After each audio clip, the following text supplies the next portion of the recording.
এরপরে নামাজ হবে, নামাজের পরে খুতবা। খুতবা যখন শুরু হয়ে যায় তখন শোনা ওয়াজিব। এমনি খুতবা দেওয়া সুন্নত ঈদের, কিন্তু শুরু হয়ে গেলে শ্রবণ করা ওয়াজিব।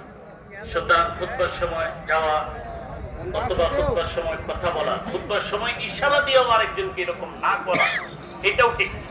শুধুমাত্র ইমাম সাহেব সতর্কতার জন্য খুতবা চলাকালীন কোনো কথা বলতে পারেন, আর কেউ খুতবা চলাকালীন কথা বলা নিষেধ। সুতরাং আমাদের তো যথেষ্ট পরিমাণ সময় থাকবে ইনশাআল্লাহ, পরে আমরা কাজ করতে পারবো, কিন্তু ওই সময় আমরা সবাই খুতবা শ্রবণ করব, এরপরে মোনাজাত হবে, এরপরে ইনশাআল্লাহ আমরা তাকবীর দিয়া বাড়িতে যাব। ঈদগাহে আসার সময় তাকবীর দিয়া, ঈদুল আজহাতে জোরে জোরে তাকবীর দিয়ে আসা, আবার যাওয়ার সময় জোরে জোরে তাকবীর দিয়া যাওয়া। এবং আসার সময় যে রাস্তায় আসছি, যাওয়ার সময় যদি বিকল্প রাস্তাটা